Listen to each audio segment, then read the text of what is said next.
name is Clara Whitmore, and for most of my adult life, I believed in the power of patience, love, and sheer persistence.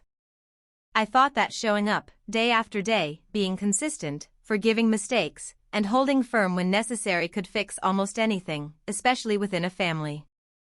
I had grown up with my grandfather, Harold Whitmore, as a constant in my life. He wasn't affectionate in the way some grandparents are, but he was steady. Reliable. Someone you could count on when the world seemed chaotic. He taught me the value of work, the dignity of honesty, and the strength of patience.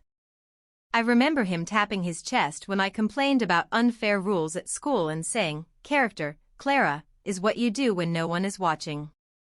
By the time my son Evan was born, Harold had stepped into the role of great-grandfather with quiet pride. He adored Evan in the small ways that mattered, fixing toys, explaining the stories behind faded photographs, and leaving little treats in the kitchen when he came to visit. Evan loved him back, at least in those early years. But children grow up, and sometimes something shifts. For Evan, that shift began subtly after his father left. One day, he was there, smiling, playful, promising things, and the next, he was gone without a word. The house felt hollow, and Evan carried that emptiness like a shadow. By the time he turned 16, he had become someone I barely recognized. Sharp. Defiant. Angry at the world in ways that terrified me. Teachers complained. Friends worried. And every conversation at home ended with slammed doors or icy silence. I worked full-time in Ridgefield City, commuting long hours while also trying to parent a teenager who was slipping further from me with each passing day. And then there was Harold. 3 years earlier, a massive stroke had left him partially paralyzed on his left side and struggling with speech. He was fiercely independent, but the stroke had stolen some of the strength and ease of his former life. He lived alone in Maplewood Ridge, with a caregiver coming by during the day.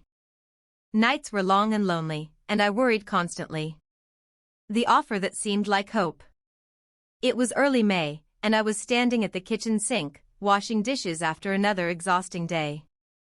The sun had already dipped below the city skyline, leaving the kitchen in a soft orange glow. The hum of the refrigerator and the clinking of dishes were the only sounds. And then Evan leaned casually against the counter. "Mom," he said, his voice calm in a way I hadn't heard in months. I was thinking, maybe I could stay with Grandpa Harold this summer. I froze mid-motion, gripping the soapy dish. My mind stumbled. "You want to stay with your great-grandfather?" I asked slowly, unsure if I had heard him correctly. He nodded. "He shouldn't be alone. And you're always tired, driving back and forth." I could help. I studied him carefully. There was no warmth in his words, no true softness. Just confidence. Polished, rehearsed confidence. "You know he needs real help," I said, wary. "This isn't a vacation." "I can handle it," he replied with that unnerving calm. "You always say I need responsibility. This is responsibility." I remember my chest tightening. That should have been a warning. That calm, that practiced tone, it wasn't genuine care. But I let my hope blind me. I wanted to believe he was changing. I said yes. The first week, signs I ignored. The first week seemed fine, too fine. Evan sent short, clipped texts during the day. "Grandpa's okay." We watched TV. Made dinner. When I called, he answered immediately. "Grandpa's resting," he would say, almost too quickly. "He's tired." I asked to speak to Harold. Evan would gently deflect. "He's asleep. He doesn't feel like talking. He'll call you later." Later never came. Then Mrs. Dalton, the caregiver, called. "Evan said you approved reducing my hours," she said, hesitantly. My stomach dropped. "I didn't." She paused. He was very firm. I wanted to believe it was a misunderstanding. I told myself strokes made people tired. That Evan was just trying to help. But my heart whispered a warning I ignored: something is wrong. The midnight call. It happened on a Wednesday night, just after midnight. My phone buzzed violently on the nightstand. My heart jumped when I saw my grandfather's name flashing. "Grandpa?"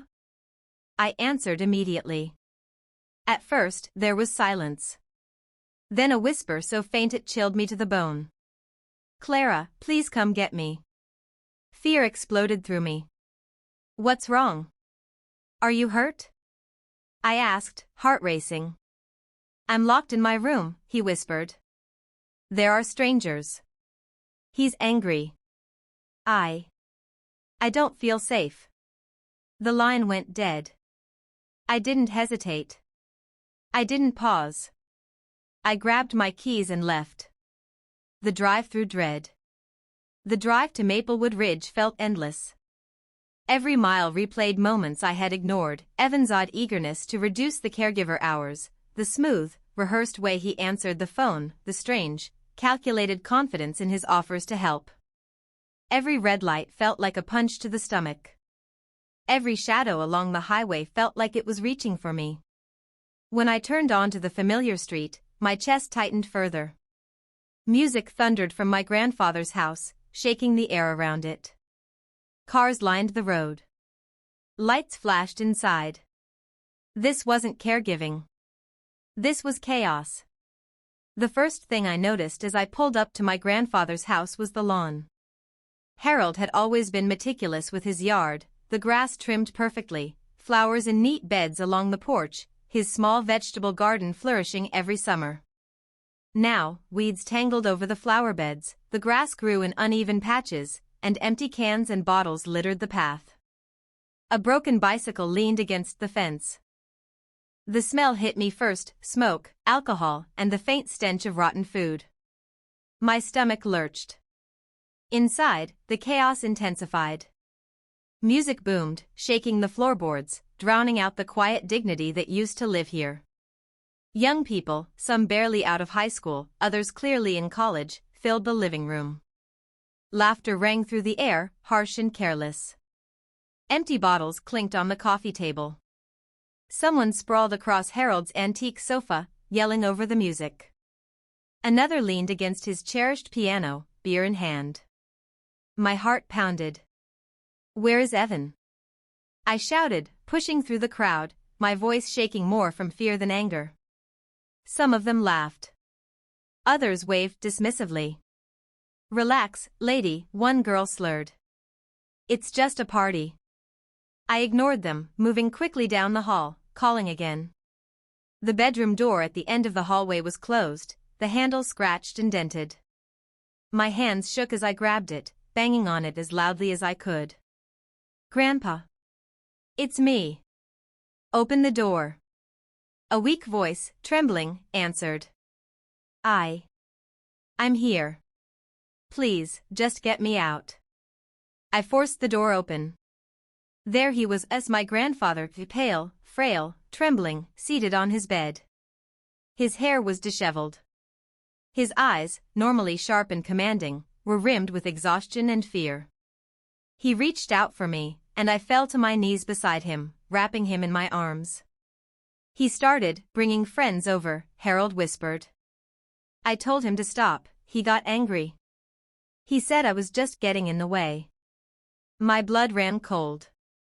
My son, my own son, was holding my grandfather hostage under the guise of helping.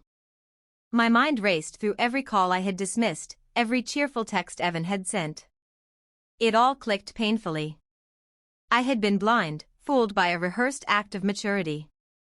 I stood and faced Evan. He leaned against the wall, his drink still in hand, as if nothing were wrong. What are you doing here?" he asked, eyes wide, voice faltering. "What are you doing here?" I asked, my voice trembling but steady. "Look at this house. Look at what you've done to your grandfather's home." He shrugged, trying to appear casual. "It's just a party. Everyone's having fun." "Fun?"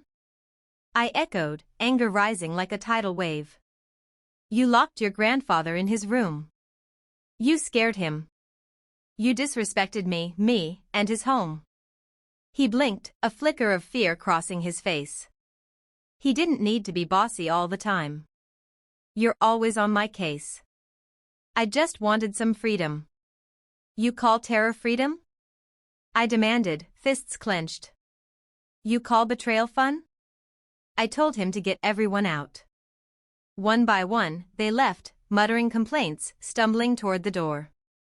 When the last person left, silence fell. Broken furniture, empty bottles, scattered papers, and the echo of Evan's arrogance remained. I walked up to him, close enough that he could feel my fury.